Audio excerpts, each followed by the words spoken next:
আমরা যারা কাজ করছি বা আমাদেরকে হয়তো উনি বললেন যে একটা দেখুন তো এটা নাম দেন একটা, আমরা 2-3 দিন চেষ্টা করেও পারিনি, কিন্তু একটা কাব্যিক নাম উনার কাছ থেকে আসে। যেমন উনার পক্ষ থেকে, চেয়ারম্যান সাহেবের পক্ষ থেকে অথবা বিএনপির পক্ষ থেকে আমরা যে বিভিন্ন ধরনের যারা আহত হয়েছেন, নিহত হয়েছেন, এই পরিবারগুলোকে যাচ্ছে, এটার জন্য একটা সংগঠন গড়ে তুলবেন উনি, দায়িত্ব দিলেন, আমরা পারলাম না। কিন্তু একটা সত্যিকার অর্থেই কাব্যিক নাম, আমরা বিএনপি পরিবার, অসাধারণ একটা নাম তিনি দিলেন। এবং আমরা কিন্তু এই যে নন কনভেনশনাল, আমাদের কনভেনশনাল কাজ কি? মিছিল, মিটিং, সংগঠন করা, কথা বলা, বিভিন্ন জেলায় যাওয়া।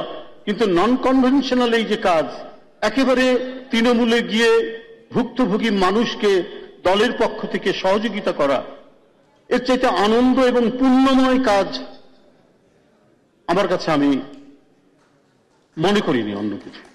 এটা আমি মানে এই এদের সাথে, এই রুম্মনদের সাথে এই কাজটা করে আমি সত্যি অত্যন্ত আনন্দিত হয়েছি।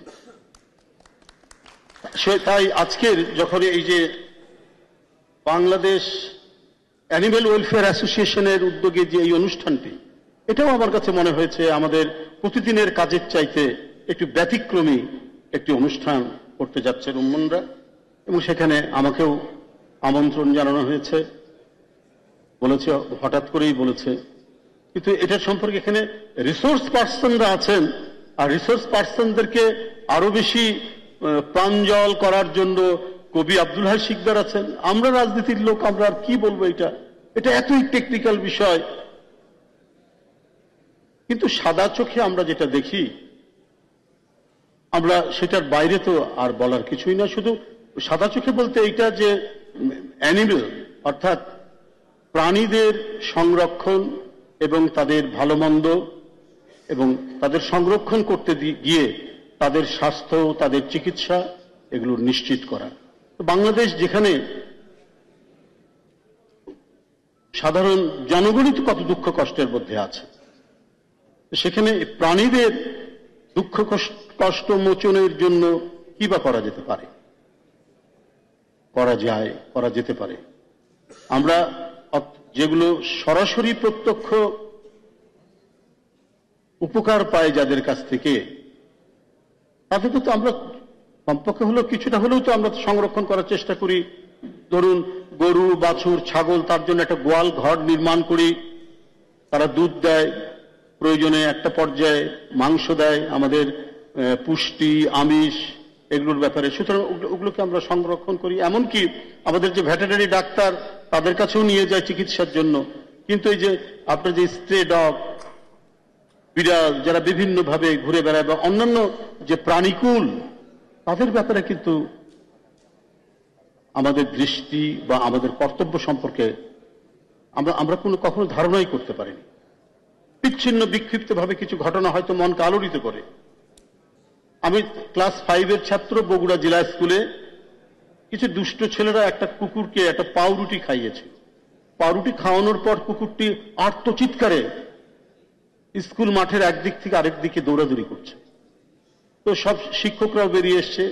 কুকুরটা প্রায় এসে টিফিন দেয়, তো টিফিনের যে অবশিষ্টাংশ সেগুলো ফেলে দিলে পরে এই কুকুররা এসে এটা খেত। কিন্তু এটি চিৎকার করে কেন?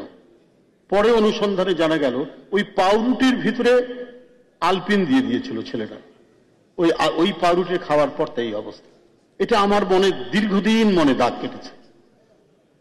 খুব বেদনায় একবারই মুষড়ে পড়েছিলাম যে একটা প্রাণী, তার যে আর্তচিৎকার, এটা এতই ব্যথিত করেছিল যে আজও ওটা ভুলতে পারিনি। আমরা বিক্ষিপ্ত বিচ্ছিন্নভাবে এই জিনিসটা একটা চোখের সামনে ঘটেছে বলেই মনে আছে, কিন্তু কত এই ধরনের মানে স্ট্রে ডগ, ভবঘুরে কুকুর কোথায় মরে পড়ে আছে আমরা তার খবর জানি না। করোনার সময় আমি দেখেছি, ও মানে এখনো যে স্মৃতির মধ্যে গেঁথে আছে যে খাবার না পেয়ে বিড়াল এবং কুকুরের যে অবস্থা বাংলাদেশে, মানে কল্পনা করা যেতে পারে না। মানুষ ঘর থেকে বেরোয় না, সাধারণ মানুষ তারা বাজারেও যায় না করোনার ভয়ে। তো সুতরাং কুকুর বিড়ালের কি অবস্থা হতে পারে? কুকুর বিড়াল তো আরো খারাপ অবস্থা, না খেয়ে খেয়ে মারা গেছে। আমি ষষ্ঠদশ শতকে ইংল্যান্ডের একজন মনীষী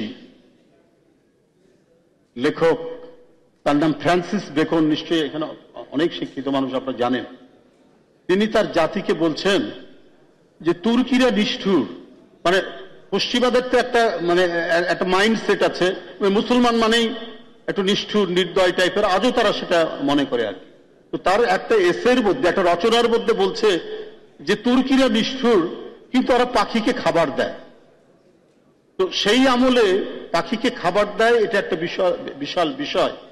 তার মতো একজন মনীষী লেখক, সেটা তার হৃদয়কে ছুঁয়ে গেছে। এটা তার একটা এসের মধ্যে। আপনার তো ফ্রান্সিস বেকনের এসে পড়েছেন, অনেক বিষয় তার বিখ্যাত বিখ্যাত রচনাগুলি রয়েছে, তার মধ্যে উনি সুন্দরভাবে এই জিনিসটি তুলে ধরেছেন যে তুর্কিরা নির্দয় কিন্তু তারা পাখিকে খাবার দেয়। কারণ তুর্কিতে বলা হয় যে ওরা খুব পাখি প্রেমিক। তো এইখান থেকে একটা ধারণা তৈরি হয়েছে যে মানুষের মনে কিন্তু প্রাণের প্রতি একটা মমতা ছিল, কিন্তু মানুষ কেন জানি সেইটার দিকে বেশি এগিয়ে আসতে পারেনি। আপনার এটা আমি বলবো যে একেবারে সংগঠিতভাবে সেই কাজটা করতে পারেনি, সেই দায়িত্বটা পালন করতে পারেনি। ওই সময় গোটা ইউরোপের লোক সংখ্যা অর্ধেক হয়ে গিয়েছিল প্লেগ রোগের কারণে। কিন্তু এর মধ্যেও কিছু মানুষ প্রাণীর খাবার নিয়ে, ক্ষুধা নিয়ে চিন্তা করেছেন।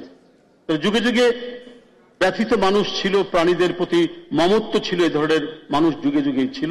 বিশেষ করে নিশ্চয়ই যারা বড় বড় লেখক, সাহিত্যিক, কবি, তাদের ক্ষেত্রে এটা ছুঁয়ে যায়।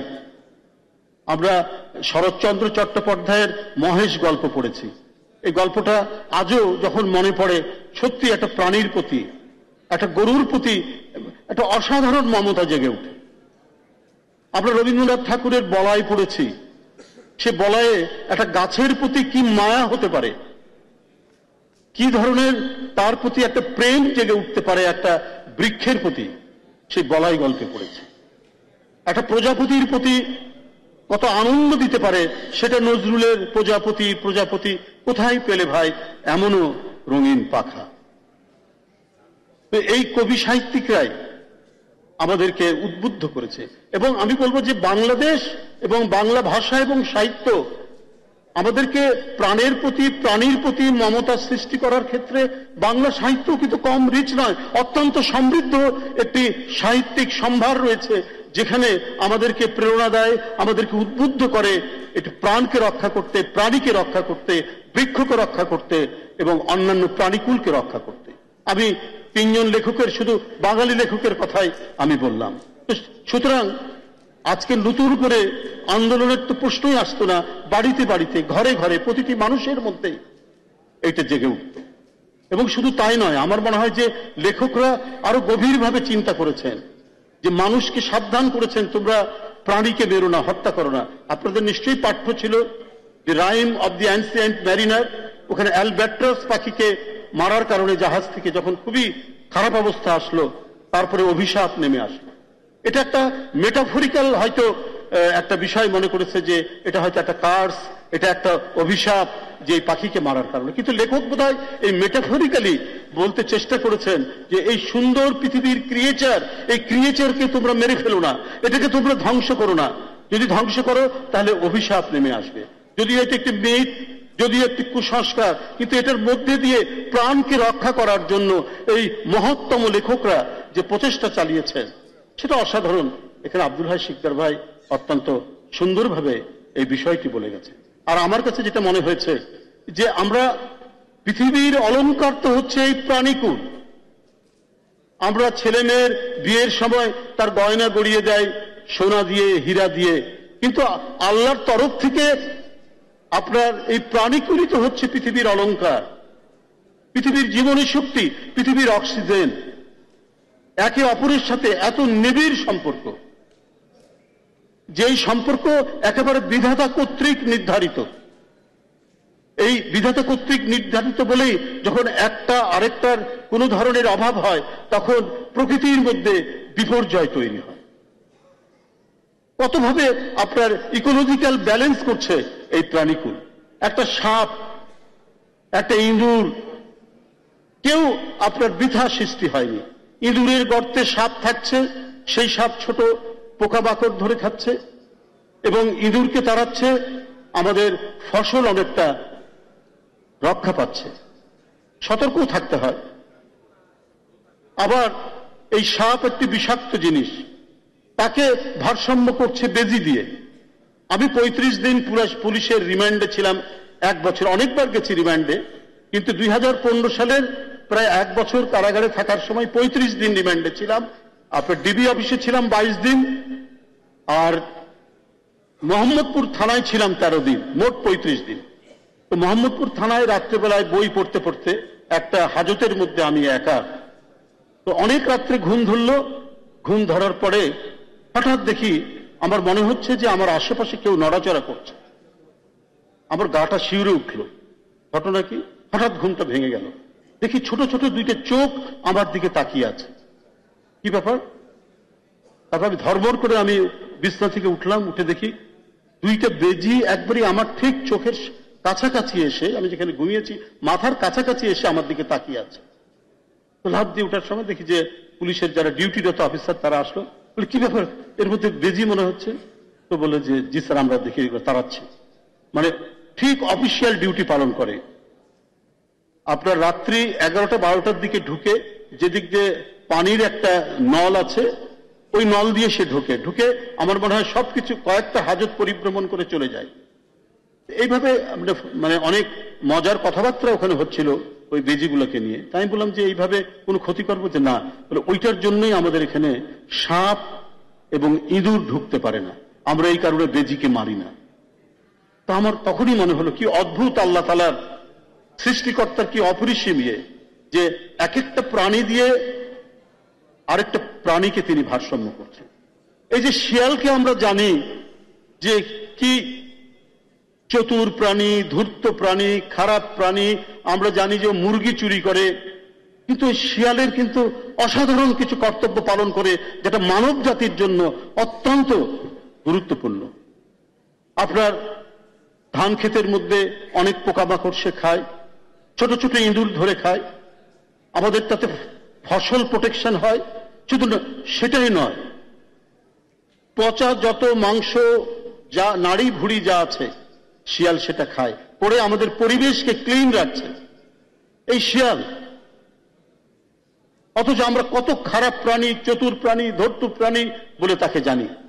তাহলে সৃষ্টিকর্তা কোনটাই বাহুল্য কিছু উনি তৈরি করেনি, তৈরি করেছেন মানব জাতির জন্যই, এবং মানব জাতিকে প্রোটেকশনের জন্য আল্লাহর তরফ থেকে, সৃষ্টিকর্তার তরফ থেকে এই ভারসাম্য তিনি দিয়েছেন। আর কি তাদের মানে ন্যাচারাল বিউটিফিকেশন, মানে আমি নই, কি বলে যে জুলজিস্ট নই, আমি ভূগোলের ছাত্র, কিন্তু ভূগোলের মধ্যে প্রকৃতিতে বা ভূপৃষ্ঠে যে প্রাণীর যে ডিস্ট্রিবিউশন, সেই ডিস্ট্রিবিউশন সম্পর্কে যতটুকু পড়াশোনা করেছি তাতে আমার কাছে অবাক লেগেছে যে উত্তরাঞ্চলের শীতের প্রদেশগুলোতে, পৃথিবীর উত্তরাঞ্চলে তো আপনি জানেন যে প্রচন্ড শীত পড়ে, উত্তর মেরু ওইসব অঞ্চলে, ওই সময় শীতের পাখিরা শীতের সময় আসে উষ্ণতার সন্ধানে, একবারে ইসরায়েলের উপর দিয়ে মিশরে আসে, মিশর থেকে ইন্ডিয়া টিন্ডিয়া হয়ে পূর্ব দিকে যেখানে একটু গরম পায়। মজার ব্যাপার হচ্ছে আসার সময় ডিম ফুটে তার বাচ্চা হয়, বাচ্চাকে রেখে দিয়ে মা আসে উষ্ণতার জন্য এই পূর্ব দিকে উষ্ণমণ্ডলীয় এলাকাতে, মিশর, ইন্ডিয়া, আরব, এইসব জায়গায়। এবং এর পরের বছর ওই বাচ্চা মা যেদিক দিয়ে এসছে সেই দিক দিয়ে বাচ্চাটাও আসে। এগুলো আমরা ধরেন পত্র পত্রিকার মধ্যে পড়েছি, বিভিন্ন জিওলজিস্টদের লেখাপড়ায় আমরা সেটা দেখেছি। তো আমাদের কাছে বিস্ময়কর মনে হয়েছে আল্লাহ যে কি অপরিসীম তার ডিজাইন দিয়ে এই পৃথিবীটাকে তৈরি করেছেন, যেখানে কোনো কিছুই ফেলনা যায় না, যেখানে কোনো কিছুই বাহুল্য হিসাবে থাকে না, প্রত্যেকটাই একে অপরের সাথে ইন্টারডিপেন্ডেন্ট। এই জন্য ফরাসি একজন দার্শনিক একটা চমৎকার বলেছেন যে হিউম্যান মাইন্ডকে ইনফ্লুয়েন্স করে কি কি, 3 things exercise constant influence over the mind of man. সেটা কি? সেটার মধ্যে হচ্ছে গভর্নমেন্ট, রিলিজিয়ন, আর একটা হচ্ছে এনভায়রনমেন্ট। এনভায়রনমেন্ট এটা একটা পার্মানেন্ট ইনফ্লুয়েন্স তৈরি করে হিউম্যান মাইন্ডে, মানব মনকে প্রভাবিত করে হচ্ছে প্রকৃতি, তার পরিবেশ একবারে ওইভাবেই তৈরি করে। আমি যদি দেখি ঊষর মরুভূমি, সমস্ত বৃক্ষ উজাড় হয়ে গেছে, ছোটবেলা থেকে আমার মন ওইভাবেই তৈরি হবে, সবই বোধহয় রুক্ষ, সবই বোধহয় ঊষর মরুময়। আমি যদি দেখি ছোটবেলা থেকে, যেটা আমরা বাংলাদেশেই দেখেছি, বাসা থেকে বের হলেই, আমার বাড়ি থেকে বের হলেই দেখতাম শরৎকালে কাশ বনে ভরা, কি চমৎকার সেই দৃশ্য নেই। এমনকি ঢাকার পাশে এই টাজিপুরে বের হলে কত চমৎকার, মাঠের পর মাঠ কাশবন উজাড় হয়ে গেল, উজাড় হয়ে গেল। মানুষের থেকে শুধু বাড়ি দরকার, এবং বাড়ি এমন দরকার যে বাড়ির সামনে এক হাত খালি জায়গা রাখা যাবে না। সেখানে একটা ওই এক হাত জায়গার মধ্যে যে একটা কাঁঠাল গাছ লাগানো যায়, একটা লেবু গাছ লাগানো যায়, একটা বাতাবি লেবুর গাছ লাগানো যায়। মানুষ যেন ভুলেই গেছে মানুষের টাকা দরকার, বিল্ডিং এর পর বিল্ডিং, তার উপরে তলার উপরে তলা, শুধু ডেভেলপারকে দিচ্ছে। কোথায় আপনার বৃক্ষ, কোথায় আপনার বাতাবি লেবুর গাছ? আজকে আমাদের মফস্বল শহরে বাড়ির যে উঠান থাকতো, সেই উঠান কনসেপ্টটাই যেন ভুলে যাচ্ছে। একটা কলের পার, নাহলে কুড়ার পার, তার পাশে ডালিম গাছ, তার পাশে পেয়ারার গাছ। কি চমৎকার এই যে পরিবেশটা ছিল, পরিবেশ নয়। এখন ডিস্ট্রিক্ট শহরে, বগুড়ায় গেলে পরে, রাজশাহীতে গেলে পরে দেখি যতটুকু জায়গা আছে সেই জায়গার মধ্যে ডেভেলপারকে দিচ্ছে, তলার পর তলা করছে, কোনো আম গাছ নেই, কাঁঠাল গাছ নেই। অথচ রাজশাহী শহরের মধ্যে আমরা দেখেছি ছোটবেলায় কত আম গাছ, সেই আম গাছে একবারে হাতের সামনে ঝুলে ঝুলে থাকতো, সব উজাড় হয়ে যাচ্ছে। আনপ্ল্যান্ড প্ল্যানিং অফ আরবানাইজেশন হচ্ছে একটা অন্যতম বড় উপাদান এনভায়রনমেন্টকে নষ্ট করার, যেটা আমরা আনপ্ল্যান্ড আরবানাইজেশন করার জন্য এই জিনিসটা হচ্ছে।